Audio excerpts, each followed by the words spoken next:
storytelling, which has been a passion of mine ever since I was a very little girl.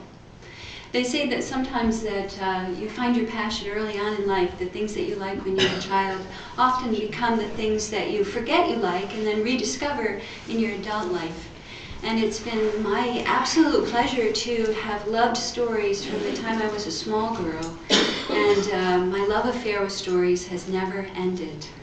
And I can't believe I actually travel around the world, get paid to tell stories. I mean, that is great. What a life. What a blessed life.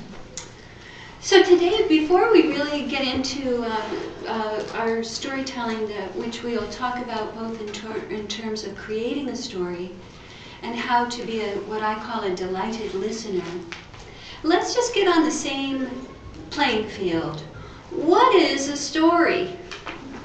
Turn to your neighbor and figure it out. Go ahead.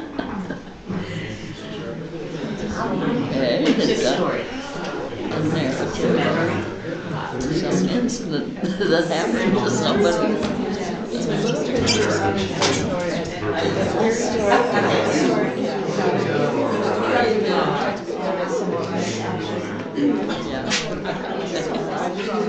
Something that comes out of your That's how we always transcribe what our ancestors shared with us. That story, continue.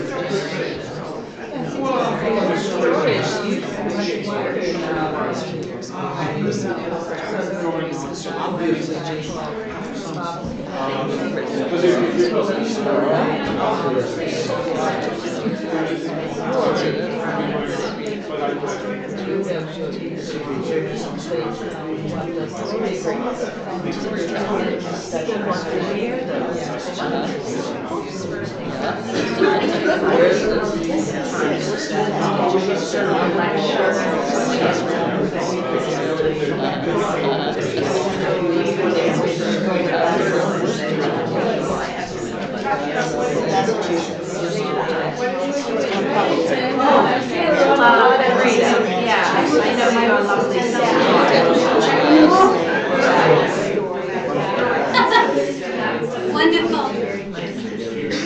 So what'd you come up with? I like chaos, so just shout. I really dig chaos. So You're in the right place. yeah, good. Yeah. So what's the story? Just what is the story? A memory. A memory, nice. What is the story? Something with a beginning and an end. Yes, and usually a middle too. How about that? Yeah. So it starts Fiction, and ends. yeah. A history. So it contains facts. Fictional, non-fictional. So it has a genres to fictional, non-fictional, truth, and make-believe. Something that Yeah. has a purpose and a focus. A purpose. So what does that mean? Purpose. I mean, some kind of meaning you want to leave with the people, your audience, like something for them to think about, ponder, to remember. Something compelling. Something It's compelling. very, it attracts us, like it keeps us interested. Uh-huh, uh-huh.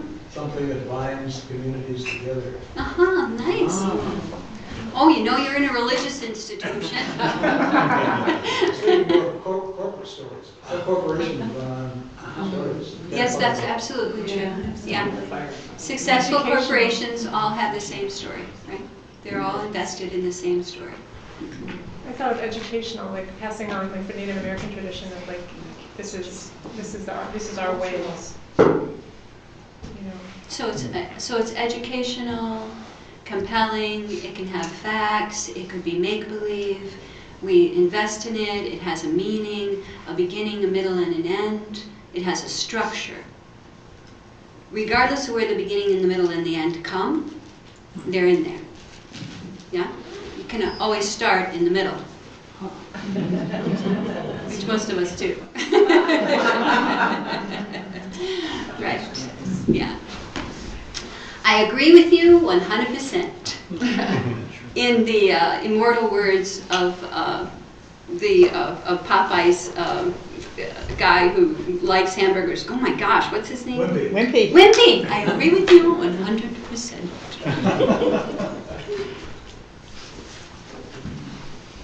A story is the way that I define it.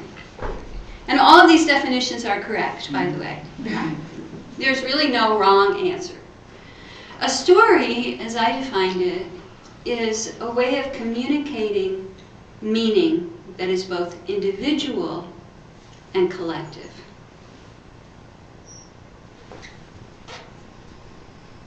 Individual and collective.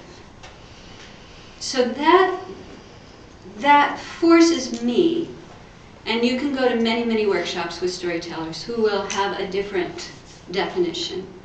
But since we're all here and I'm wearing the emperor's new clothes, I'm going to share with you that for me, there has to be I believe in universal truth.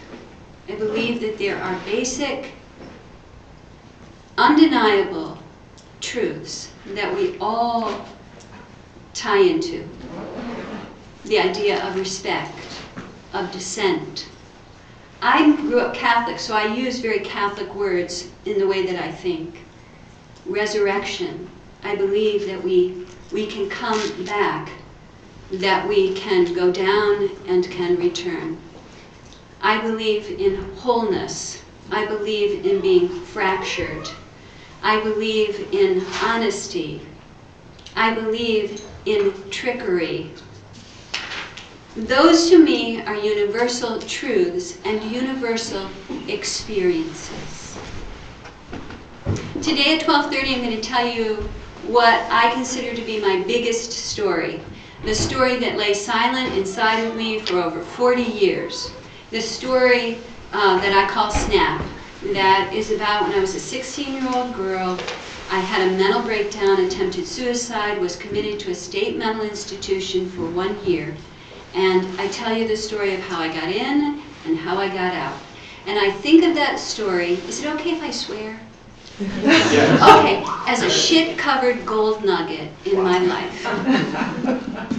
And isn't that true? There's gold. There's always gold in our lives. But more often than not, it's covered with crap, and we have to be willing to do a little digging. And a story is the way to uncover our life in a way that allows others to hear it and allows us to share it. So rather than talking about folk and fairy tales, about story technique, we're really going to focus in this short time together on crafting a personal story and seeing what happens. I may fail completely, and that excites me. Okay, so we're just going to practice a little something. Stories, how does someone create a personal story? Well, first, we listen. We listen. We listen deeply to our own thoughts and yearnings.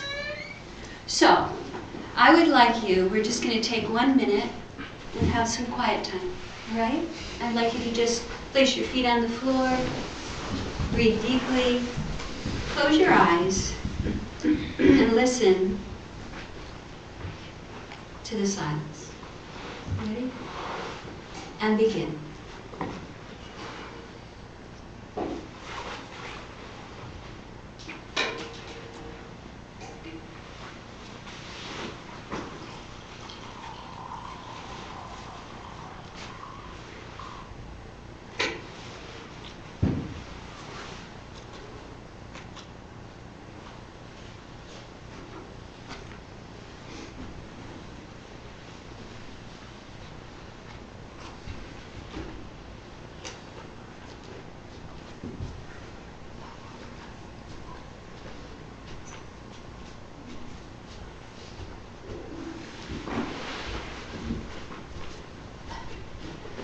And when you're ready, open your eyes and greet the people surrounding you. I'm Elsie. Yeah,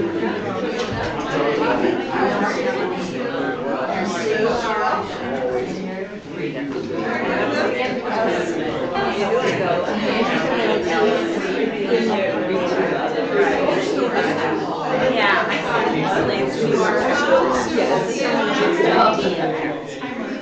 We're down on the list. Well, it's going to be 2 anyway. Wonderful. So, in this next portion, we are going to do something. I'm going to teach you a little simple technique called delighted listening. I really appreciated Sue's presentation a few weeks ago. It was so organized. Wow, blew me away. I couldn't do that if my life depended on it. So today, what we're going to do is get used to speaking aloud to another person. Now, most of us spend our day talking, right? And there's a safety in not being listened to, isn't there? Yeah. So we're going to be listened to deeply and thoughtfully by the people by someone that we choose. So if you would choose a partner and turn your chair towards them, that's the first part of our assignment. Would you choose a partner, please, and turn your chair so your knees are kissing?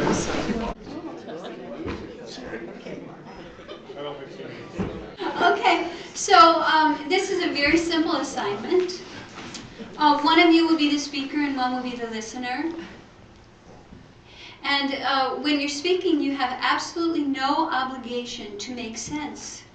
You have no obligation to have a coherent narrative, all right? You're really just going to talk about whatever comes to your mind. That's all you're going to do. Listener, your job is to be quiet. You're not going to ask any questions, you're not going to interrupt, you're not going to even go, oh, yeah, You're not going to do that. You're going to just hold the space for the speaker. Okay? And at the end of 2 minutes, which may seem like a long time, We need Burton. at the end of 2 minutes, listener, you're going to do what I call delighted appreciation. And all you're going to talk about is what they said. You're going to appreciate what they said. You can appreciate who they appear to be through what they said, so the story. Or you could talk about how that made you feel. Okay? So I'm just going to teach you this little thing. So, appreciate the story, appreciate the story, appreciate the story. And then you can say, appreciate the teller, appreciate the teller, appreciate the teller. How it made you feel. How it made you feel, how it made you feel, how it made you feel. You got it? Let's begin. Are you ready? And talk. You may begin, please. So what was that experience like, both as a speaker and a listener? Let's just, shout it out. I loved it. Great! What'd you love about it? Yeah. You loved listening? Especially, I'm listening in the framework of just getting it rather than what I'm going to say. Right. So, And he was very forthcoming. oh, I know that about him. Oh, nice. So did you feel in that kind of structure that you were able to just be more open than you might be possibly? I don't know the answer to that. It was very comfortable. Great. Anyone else? Yes. Yes, I loved sharing deeply and tearing up, getting all teary-eyed. And why did you tear up? Well, very poignant, meaningful, loving stories. Mm-hmm. Mm-hmm. Yeah. Anybody else? Yes. I find it hard to give up the body language of listening. I taught middle school and I taught listening skills and I insisted that they use the body language of listening. So giving that up made me wonder what this person was really thinking about what I was saying. And What are some of the body languages of well, listening? even the head nodding, the neuro-linguistic forward motion kind of behaviors. Oh gosh, can I steal that? Neuro-linguistic. You've heard of that, right? Neuro-linguistic I programming? have, and I try hard to forget it. Oh. Evidently. Well, that was from my educational pop. Yes, right. Yeah, yeah. So let me just see if I'm understanding what it is you're saying. That when you were listening to your partner, and I asked you to be still, you were concerned that they thought you were not listening? Is that what you're saying? No. When my partner was not showing those listening behaviors, I found myself wondering what he was thinking. And how did that affect what you were sharing when you were concerned that he wasn't listening? I feel like I had two tracks going. I was thinking about what I was going to say before I said it. Oh, so sort of self-critical maybe, or self-evaluating? Yeah. Yes, yes, yes. Oh, that's so familiar, isn't it? I should only say what's going to get me a little gold star, a reward pencil. Yeah. Anybody else? Yeah. I found ours was so emotional. I mean, I'm still here drying off the tears that it was just impossible to stop the normal ways that we're acting. We both did. We both just kind of at certain points, it was just a lot of honest sharing, and it was just impossible to stop. No matter what you told us to do, it's just, it was so uncomfortable not to respond that we just had to respond in some way. It's just a natural thing to do, that empathetic kind of connection. Why did you tell us not to respond? Why did I tell you not to respond? It seems to me, my experience in this today was that it was liberating to have the person not respond, to have there not need to be a communication. And the reason for that, the thought came to my mind, was that we seem to have a lot of rules in our communication against storytelling, and that it can be interpreted as rude for a person to go on and on about themselves. So that it's almost as if stories can be dangerous and need to be told in the proper settings and with care. And it seemed like you were giving us permission and setting up special rules within which that could take place to give us an exemption from all those signals of what was rude. Ding. Give him the gold star. Yes, gold star and a pencil. Anyone else? Yes. In trying hard not to nod or to go, I found myself using my eyes more, so I hope that was okay.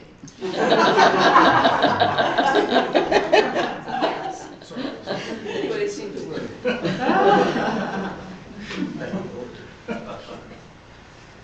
Anyone else? Yeah, So, when you give some type of indication, it might come off as judgment, and judgment will shut people down, and they won't continue to tell their story. So you try to add no mask with your face. that's right. That's right. Yes. Also, I think the ego gets involved, because often when someone's telling a story, then you jump in with a story about something that happened to you that's very similar. And so this precludes that happening. Yes. Story is a very unusual and perplexing construction. A true story is a conversation, but only one person is speaking. That's odd, isn't it? A story well told. The listener is speaking silently. They are responding to your story. A story is so very different than a joke or an anecdote or a theater production, where a true story, well told, isn't really a presentation, right? Which indicates that the teller is somehow on display and will be the sparkly thing that the crow comes down and picks up. Okay? A true story is told for the listener to find themselves. That's what a true story does. A true story. A story is a construction. It's very different than a conversation. A story is a construction that has its meaning at the forefront, and everything that's in a story has been chosen by the storyteller to affect meaning within the listener. It looks like it's just so easy. But a story well told is an act of deep, it's a work. It's work. Yeah. What Yes, comes Fred? to mind with you saying it is an older person telling a story to younger people. It would seem to me one doing that would be really invested in that they get it and they're with you. Yes. It seems to me from your definition that we need to have a great deal of time in preparing the story rather than being spontaneous. The story couldn't be spontaneous if we followed your instructions, right? It would appear that way. I have to tell you, I have an experience that is different than most people's with their sharing of stories. For me, a story is a construction. Does that mean we don't share stories in our lives that don't have meaning, that are spontaneous? No. But what I'm talking about is a very deliberate act. And so because of what I do, my stories are very deliberate acts. So I'm really talking about very well a delivery of something that has taken forethought and planning. Mm-hmm. So that's not the only definition of a story, is it? Or the only application of a story. But in here, with me, that's how I understand story. And that's how I use story in my life. All right, so everybody's right. I'm just talking about this particular experience. Can we? Yeah, but it seems to me that's the story that's the definition that would make a difference. Mm-hmm. I mean, a story that you tell that doesn't embrace the listener and pull them into it, I'm not interested in, actually. That's a monologue. I'm actually interested in a story that makes a difference over there, out there, not over here with me. Right. It's boring. So it would have to be a construct in order for it to land in the listener in a way that enrolls them and pulls them in. Mm-hmm. And that's exciting. Mm-hmm. It seems to me that'd be hard to do. I mean, maybe you can do a spontaneous story, but I certainly can't, because you're so experienced. And maybe you can get better at it over time, or you can manifest one quickly. I can. Oh, interesting. Okay, cool. I'm interested to hear more. Good. I'm interested to hear more too. So if you turn back to your partner.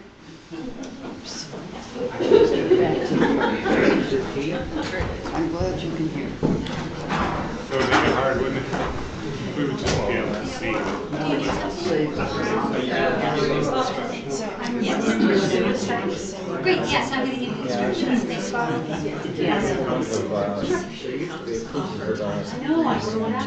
Yes. So now I'm going to share with you,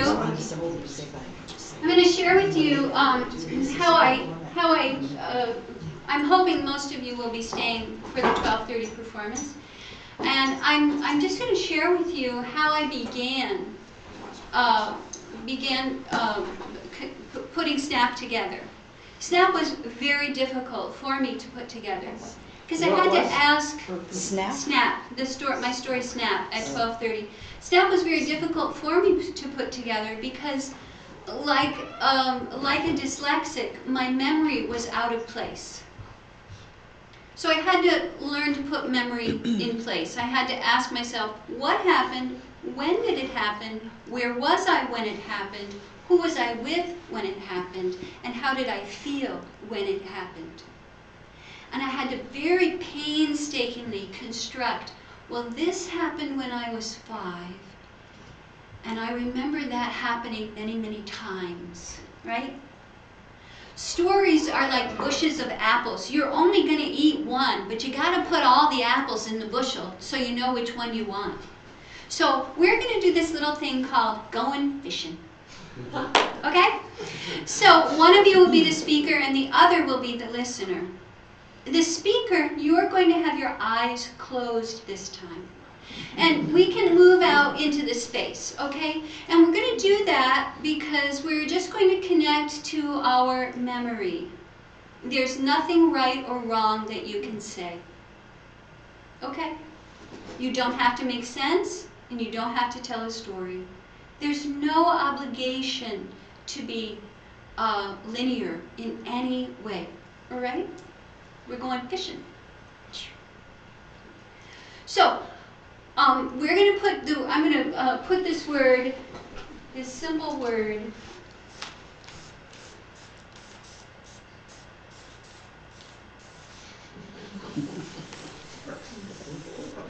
in the middle of the page.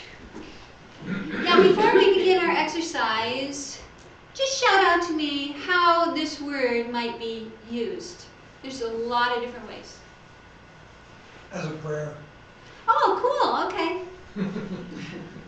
It's a request. Request. As a gift. A gift. It's an emergency. Yes. Oh. Uh-huh. Spelling exercise. As a gift to someone. As a gift? Mm-hmm. An acronym for something. Oh, you're so clever. I'd have to have dots then. Higher education program. Her eyebrows love plucking. What else? Or his eyebrows, yeah. So it's a verb and a noun. A verb and a noun. Okay. Speakers, storytellers, you are going to chat for 4 minutes. Oh my God! 4 minutes about any application of this particular word. When you gave it or received it. You're under no obligation to make sense. When you gave it or you received it. You ready?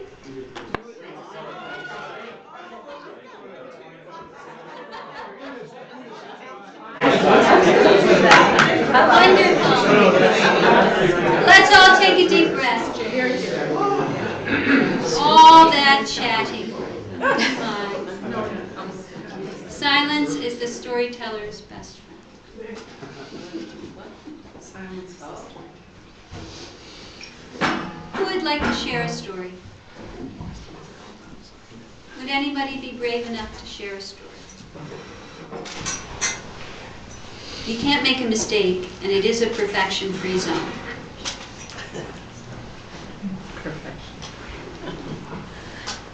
No? Wonderful. I'll share the story. Would you be willing to come up? Sure. Thank you. Sure.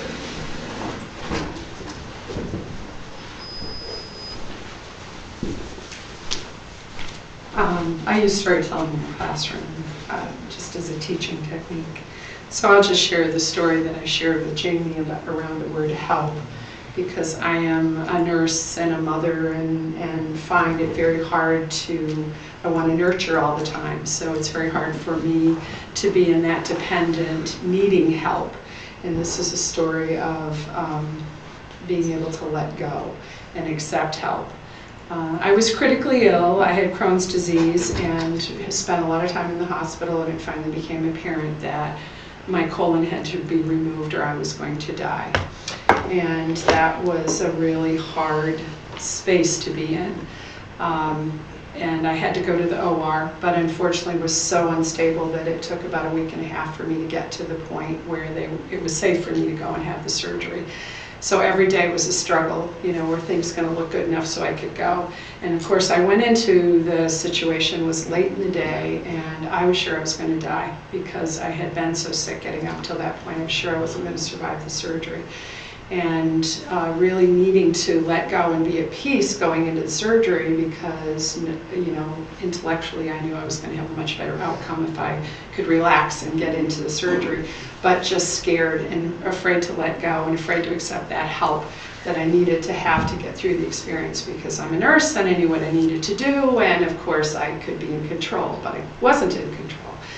So as I got into the OR, my sense of anxiety was incredibly high, and just that fear of dying was there. And in the OR was one of my former students, and I immediately made eye contact with her, and I locked on her eyes, and as I went under the anesthesia, I knew I was going to be okay, because I could accept her help in knowing that I was going to have safe passage through the OR. And I did come out successfully, did survive, spent a critical night in ICU, and about 2 years ago ran into her in the cafeteria at the hospital and told her the story. And she immediately burst into tears because she said as an OR nurse, she never gets to see patients beyond as they're waking up out of anesthesia. And she didn't know how powerful her relaxing ministrations to me had been in that process and how it really incredibly affected my recovery. So that's my story about it.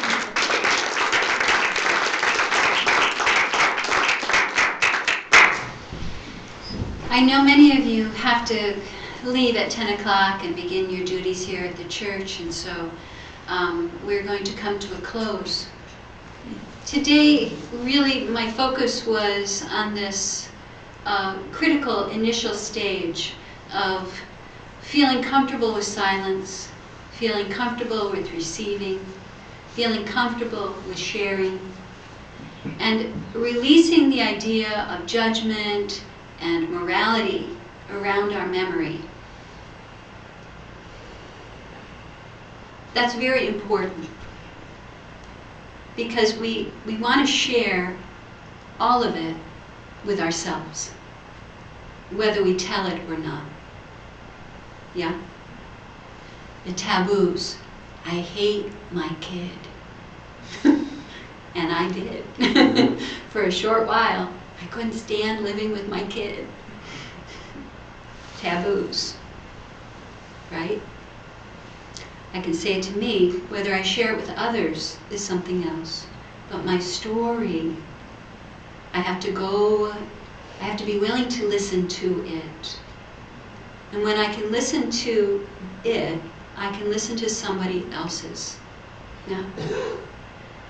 So today was really just a taste of accumulating memory into the basket that we will cull to create a story. Yeah?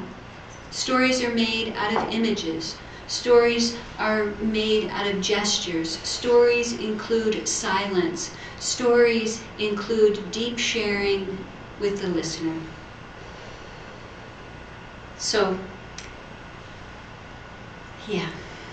Any thoughts, questions, or comments before we disband? I have a quick question about how do you incorporate, I could say it quickly, how do you incorporate pre-writing? Is that what kind of can help you organize your story? Oh, that is such a great question. Because I do not write my stories, ever. I don't write them. I keep them in the mind because there's something very, very exciting that happens in the mind without writing. When you write it down, suddenly that's the story. Oh, no, no, no. The story, the sea cannot be contained within a glass of water. Oh, no. The memory is immense, and it's got to be like you got to swim in that ocean. And once it gets written down, it gets cemented. Now, of course, you're worrying, I can't remember all that stuff. Well, if we have a storytelling class here, you'll understand that you don't have to remember, you just have to see it. Yeah, and then you just tell the memory as you see it. That's really what it's about. Yeah, it's a very, very different way of living in the mind, of being receptive to the mind, and receptive to what we call the past and the present. Yeah. Anybody else? What about stories that are not personal? I'm not talking about that today. Okay. Just follow up one thing then. As you tell them snap, here and here and here and go, does it change? Or is it sort of cemented in there in your own? Or does it change? It does change, but the words remain the same. It's always different because the listeners are different, the venue is different, I'm different. Stories may sound the same, but they're different. Yeah. Yes? I appreciate this experience because I got to know Fred in a way that I had. I'm so glad. I'm so glad. So one more question. So once you become able to share everything with no taboos limiting you, is the next step how to take those memories and compose them in a way that isn't just kind of free association on your own crap. Like you compose them in a way that actually, like that kind of pulled me in. I mean, if she had described the OR a bit more, I would have been pulled in more, like more vivid aspects. Mm-hmm. So it sort of teaches you how to go from the memory into something that creates a vivid space for the listener to step into. Correct. The sensory. The sensory. So that story that you shared was a story that stood outside, right? It was a telling of an event. If that story were crafted in the way that I'm proposing, and I hope you don't feel like I'm picking on you in any way. I abbreviated it. Yes, of course, and I appreciate you being willing to come up. And then we would have gone into what are the smells of the OR, and what are those sounds? Chunk-unk, chunk-unk, chunk-unk. We're all in a different space than we were just 3 seconds ago, aren't we? Yes. Of course. Yes. I'm a literate person who is invested in the word, the written down word especially. Yeah. And so when you protect your story from being frozen in that word, I appreciate that. But I'm wondering, are you also protecting it from the listener? Because you were saying that you don't want to tell a different story to each set of listeners. Am I getting that right? Yeah. So for me, if you protect it from the written word, reminds me of a story of an anthropologist who went to Africa, and she was sitting around a campfire with, I can't remember what group it was, but they were telling stories, and it came her turn, and she told the story of Hamlet. And after listening carefully, all of the elders in the community told her, no, that's not the way it ends. And they went around and told their versions of it. Mm-hmm. So the story wasn't protected from the listener, and in the sense, after being told and retold, becomes the community's story and not a person's story. Mm-hmm. So I'm wondering, is there a danger that you're going to protect it from the community by making only your story? No, because when I've crafted it to have universal themes. So it's not just my story. It's deceptive. My code, your code. It's deceptive. It's a trick. I get to have you share your experiences, and I hope this will work. I may fail miserably. I don't want to be the first time.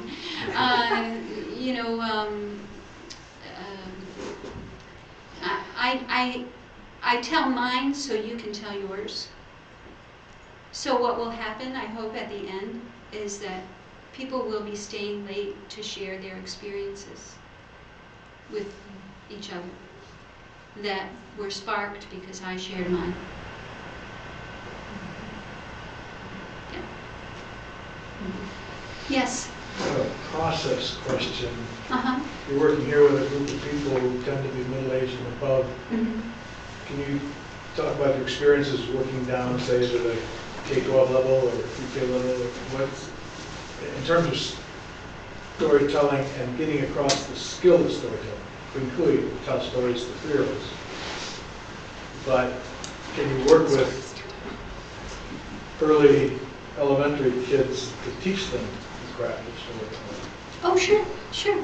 Yeah, you just use different language. It's easier. Different. But listen, we could talk for a while, couldn't we? But it's 10.